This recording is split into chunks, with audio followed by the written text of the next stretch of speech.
बहुत समय पहले एक छोटे से गांव में एक प्यारी सी बच्ची रहती थी जिसका नाम माया था। माया बहुत ही होशियार और खुशमिजाज थी।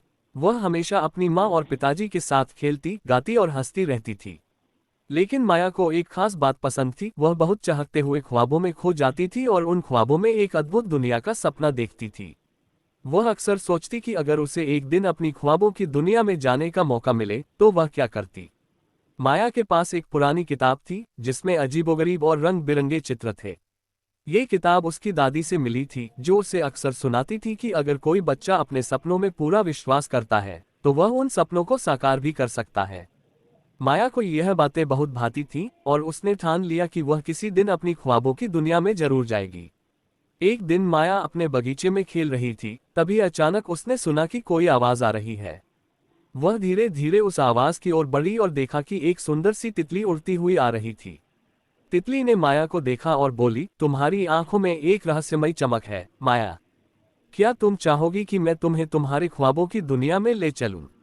माया हैरान हो गई और खुशी से चिल्लाते हुए बोली, क्या सच में तुम मुझे वहां ले जा सकती हो? तितली मुस्कुराए और कहा, हाँ, मैं तुम्हें उस दुनिया में ले जा सकती हूँ, लेकिन तुम्हें पूरी तरह से विश्वास रखना होगा। माया ने तुरंत हाँ कह दी और तितली ने अपनी पंखों से हवा को एक खास तरीके से झपकाया। अचानक माया को लगा जैसे वह जमीन से उड़ रही है और कुछ ही पलों में वह एक अद्भुत जंगल में पहुंच गई। ये जंगल बहुत ही खास था। यहाँ के पेड़ पौधे रंग बिरंगे थे और हवा में मीठी खुशबू फैल रही थी। माया ने चारों ओर देखा और पाया कि यहाँ के सभी जानवर उसे देखकर मुस्कुरा रहे थे। एक जादुई बाज ने माया से कहा, तुम हमारे साथ खेल सकती हो माया, लेकिन पहले तुम्हें एक चुनौती का सामना करना होगा।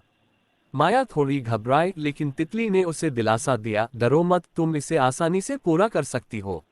बाज ने माया को एक पहेली दी, कौन सा ऐसा पक्षी है जो सबसे पहले सूर्योदय से पहले उड़ता है? माया ने सोचा और एक पल बाद जवाब दिया, हौसला और उम्मीद से भरा जो पक्षी है वह है फीनिक्स। बाज ने खुशी से उसके उत्तर की सराहना की और कहा, तुमने सही पहेली का जवाब दिया। अब तुम हमारे साथ इस दुनिया में रह सकती हो। माया ने खुशी खुशी उस जादुई दुनिया में बहुत सारी रोमांचक चीजें देखीं, रंग बिरंगे फूलों के पौधे जो हंसते थे, झरने जो गाते थे और पक्षी जो नृत्य करते थे। माया ने महसूस किया कि यह जगह सचमुच उसकी ख्वाबों की दुनिया थी और यहाँ सब कुछ संभव था।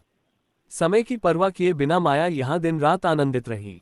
लेकिन एक दिन तितली ने माया से कहा, अब तुम्हें वापस अपने घर जाना होगा माया। तुम्हें इस अद्भुत दुनिया में हमेशा नहीं रहना चाहिए। तुम्हें अपने सपनों को पूरा करने के लिए अपने असली दुनिया में लौटना होगा। माया ने सोचा और फिर से तितली से कहा, मैं ये कभी नहीं भूलूंगी। लेकिन मैं जानती हूँ कि अगर मैं विश्वास रखूं तो मैं फिर से इस दुनिया में आ सकती हूँ। तितली ने माया को उसकी दुनिया में वापस भेज दिया और माया ने इस अद्भुत यात्रा को अपनी यादों में हमेशा के लिए संजो लिया। अब माया न सिर्फ अपनी ख्वाबों को साकार करने में यकीन रखती थी, बल्कि वह जानती थी कि अगर किसी चीज में दिल से विश्वास किया जाए तो वह सच हो सकती है।